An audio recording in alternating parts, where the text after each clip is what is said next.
បាទនៅថ្ងៃទី12ខែធ្នូឆ្នាំ2025ព្រះមហាក្សត្រថៃគឺគេបានយល់ព្រមចំពោះការស្នើសុំរំលាយសភា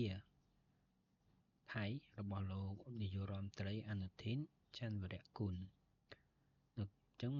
ការរំលាយសភានេះគឺវាមានអ្វីនៅពីក្រោយបាទអញ្ចឹងសម្រាប់ខ្ញុំគិតថាវាមានពីរទី1គឺជាការគេចវេះពីការចរចារវាងអាមេរិកដូចទាំងអស់គ្នាដឹងហើយគឺនៅថ្ងៃទី11យប់នេះគឺគាត់ត្រូវចរចាជាមួយនឹងអាមេរិកក៏ប៉ុន្តែលោកនាយករដ្ឋមន្ត្រីថៃហ្នឹងគឺគាត់បែរជាធ្វើការរំលាយសភាមុននេះគឺជាការគេចវេះមួយយ៉ាងពិតប្រាកដនៅក្នុងការចរចាហើយដើម្បីពន្យាពេលព្រោះយើងដឹងហើយនៅក្នុងការរំលាយសភាមួយនៅក្នុងថៃគឺវាត្រូវការចំណាយពេលពី40ទៅ60ថ្ងៃដើម្បីអាចបោះឆ្នោតឡើងវិញ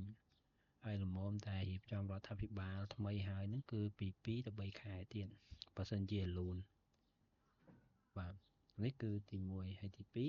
2វានឹងផ្ដល់សិទ្ធិអំណាចទៅឲ្យយោធានៅក្នុងការបង្កើននៅការវាយប្រហារនៅតាមព្រំដែនជាមួយនឹងប្រទេសកម្ពុជាដោយសារអត់មាននាយករដ្ឋាភិបាលជាអ្នកកំណត់ទិសអញ្ចឹងយោធាគឺគេជាអ្នកមានសិទ្ធិពេញលេញនៅក្នុងការធ្វើនេះអញ្ចឹងសង្គ្រាមរវាងកម្ពុជាវានឹងអូសបន្លាយពេលយូរហើយនឹងកាន់តែសាហាវជាងនេះទៅទៀតអញ្ចឹងប្រជាជននៅតាមព្រំដែនគឺ